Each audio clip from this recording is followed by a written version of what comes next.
Isanandro dia miantso ny iray hoe nakaiza mozy zanako izay. Isanandro ny famindrampo ianao ane dia tsy afaka ampo. Fa ianao no tsy nety hoe andao vetivety fijanina no mena fety. Tsy hoe tsy nalala tsy zanakadala fa niny ianao nivoaka ny vala. Fa ianao tena ty tsy fotsiarina zany aneny antony avy. Fa raha avy ny andro iverenanao fety aneno antrano ao. Raha vinny anao vao avy, raha vinny anao vao mbao, raha vinny fantompo efa sasatra miandry miandry ny dadanao. Raha vinny anao vao avy, raha vinny anao vao mbao, raha vinny fantompo efa sasatra miandry ny dadanao. Tiamerina ny fondray amin'ny zanaka ary ny zanako amin'ny fondray. Raha tena tia an'Andriamanitra ianao dia azalavina ny antsony.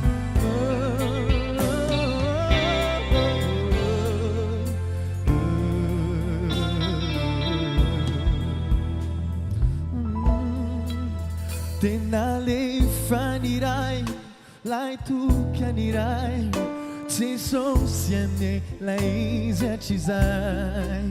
Tonga izy tady sy hamonjy ny very fa raha mody ianao tsy mandeha irery. Fa ianao milamino hoe Jesosy lailo fijaneno lalany mino.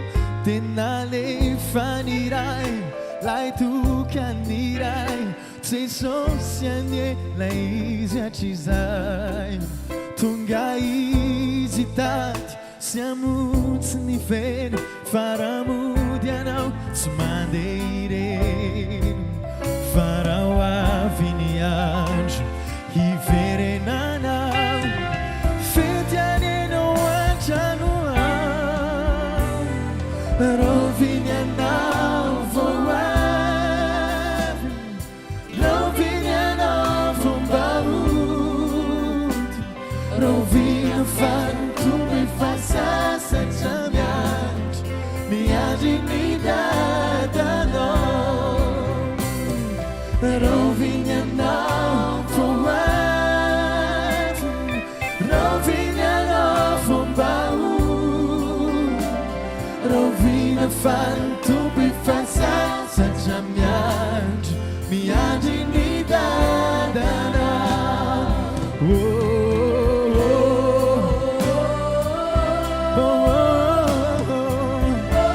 Raha vinny anao vao avy, raha vinny anao vao ody, miandry anao ny dadanao.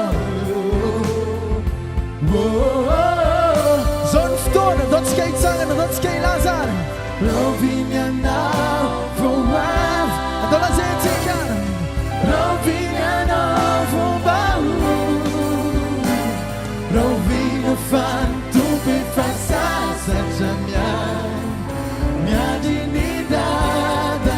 Raha vinny anao vao avy, raha vinny anao vao ody, raha vinny anao vao avy, raha vinny anao vao mbao, raha vinny fantompo efa sasatra miandry ny dadanao. Raha vinny fantompo efa sasatra miandry ny dadanao. Raha vinny fantompo efa sasatra miandry